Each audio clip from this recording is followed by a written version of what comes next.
Бишкектин 1-май райондук сотунда 38 жаштагы Айжан Алукулованын мыкаачылык менен өлтүрүлүшү боюнча иш каралууда. Анын сөөгү быйыл 24 февралда жеке батиринде табылып, өлүмүнө башынан алган оор жара себеп болгону расмий айтылган. Бул кылмышка шектүү катары аны сүйлөшкөн жигити Кирилл Дамиров кармалган. Кызымды ушу жырткычтык менен өлтүргөн.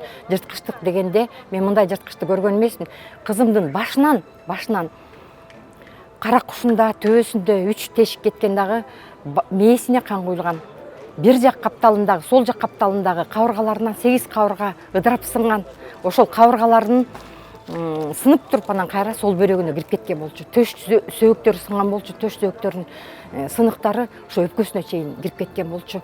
Наркотик чеккен акыбалда экен, арак ичкен акыбалда экен. Ошонусуна карабастан ошо таң аткан жакта чейин кыйнаган. Анан кыйнап туруп анан өзү уктап жатып алган дагы, ойгонгондон кийин анан ошону сүйрөп келип, кайра жакузиге жаткырып, өзү ошол ваннадан жыгылып өлдү дегенсип, ошол жерге жакузиге жаткырып өзүнүн кылмышын жабуу үчүн аябай аракет кылган. Чектөө эртеси күнү кармалып тергөө абагына киргизилген. Ага өзгөчө мыкаачылык менен адам өлтүрүү беренеси боюнча айып тагылган. Айыпталуучу күнөөсүн жарым-жартылай мойнуна алган. Бирок адвокат Индира Саутованын айтымында учурда айыпталуучу тарап адам өлтүрүү беренесин кыйла жеңилирээк, өлүмгө алып келген денеге оор залал келтирүү беренесине алмаштырууга аракет кылууда. Саутова Айжандын жакындары айыпталуучу үчүн өмүр бою эркинен ажыратуу жазасын талап кылып, анын беренесин алмаштырууга каршы болуп жатышканын билдирди. Анын айтымында бул иш боюнча тергөө өз ишин сапатсыз аткарган. Участвующий прокурор надлежащим образом не поддерживает государственное обвинение. Это говорит о его неготовности, нежелании. И это не просто убийство, это убийство с особой жестокостью. Если посмотреть обвинительный акт, он на 1,5 страницы изложен.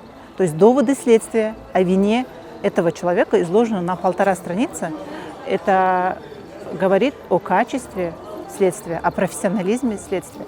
На что надзирающая прокуратура полностью, я думаю, что это проигнорировала эта часть. Кыргызстанда 42,5 жылдын ичинде үй бүлөлүк зомбулуктан 34 аял каза болду. Башкы прокуратуранын маалыматына ылайык, алардын 9-у 2024 жылдын 1-жарымжылдыгына туура келет. Мындай учурлардын бири Рахима Айкынбаеванын өлүмү. Аны күйөөсү өзгөчө мыкаачылык менен өлтүргөн.